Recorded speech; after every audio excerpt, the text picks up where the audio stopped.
Hey footy fans, Dane Clark here from Clarkey's NRL column. Welcome back to my Round 8 tipping video. This is a weekly video series where I go through and give my tips and as to why I'm making that selection for the upcoming round. So we'll start things off with Thursday night footy, guys. The Rabbitohs take on the Broncos. I think the Rabbitohs will get the job done here.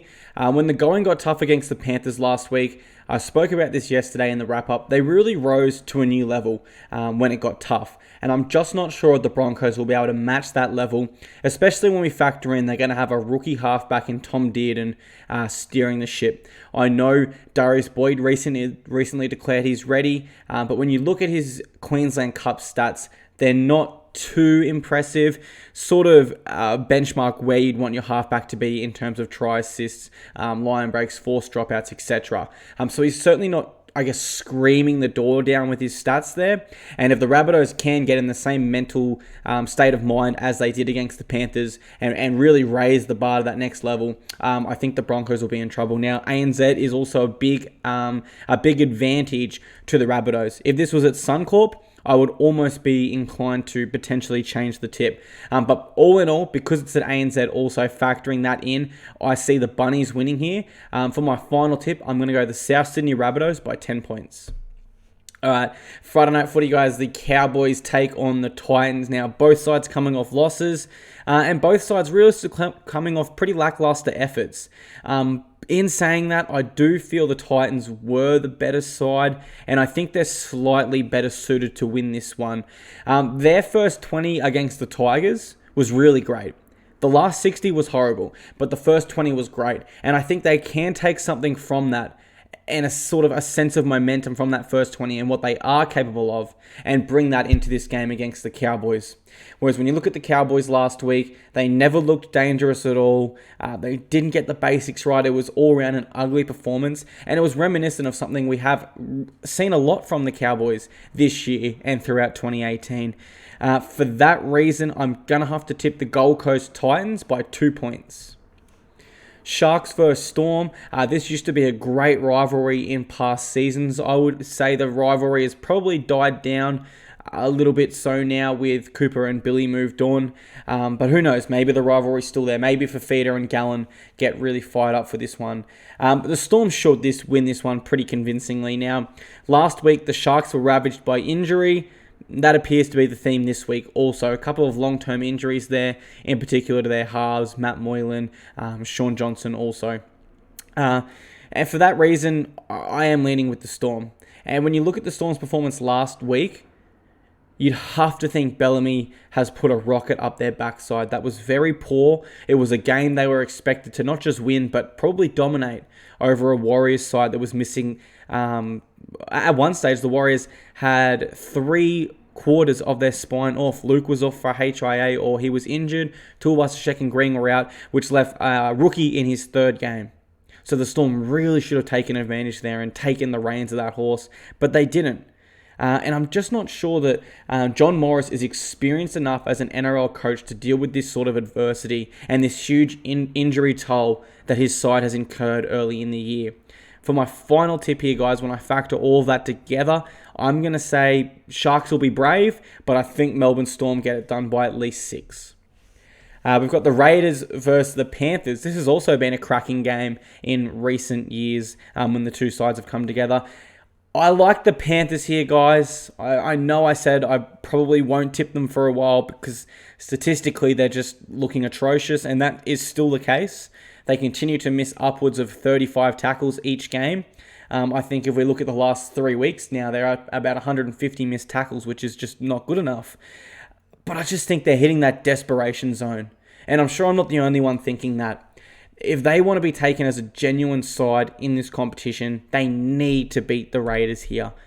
If they want their season to get back on track or any chance of making that top 8, they need to win this game here. But it's not just the Panthers as a whole that need this, guys. You're looking at one man up there next to Jack White who also needs it. His name is James Maloney, and his halves partner's name is Nathan Cleary. Both men, Freddie has said he will select at this stage, but he wants them to improve. Origin's 5 or 6 weeks away. They need to rise to a new level, and so do the Panthers. They looked a lot better against the Rabbitohs, guys, and I really think they can build off that. for like the second time this season. Their attack was there, and defensively they were still poor, but not as poor as we've seen. So there is something there for them to build on moving forward. And the Raiders, look, they weren't at their best last week, and they were still good. They stayed in the contest, which is a real testament to them. When we look at the Raiders last year, last couple seasons, the Canberra Raiders would not have stayed in that contest. So I think they're going to be brave. I think it's going to be a great contest, but I think Panthers' desperation will get them over the line. I'm going to go the Penrith Panthers by 1 point. C, Eagles versus the Bulldogs, guys. I've gone with the Doggies here. Des Hasler, of course, up against his former club. This will be another great game. I know a lot of people thought when Tom Trbojevic, myself included, when Tom Trbojevic went down, Manly would go down the ladder also. That wasn't the case. They took us all by surprise. They won 3 in a row. They lost a narrow loss, and now they're back and they've won again last week. I'm just not sure they can do that with Daly Cherry Evans. He is their leader, their goal kicker, their fundamental piece to every attacking play they run.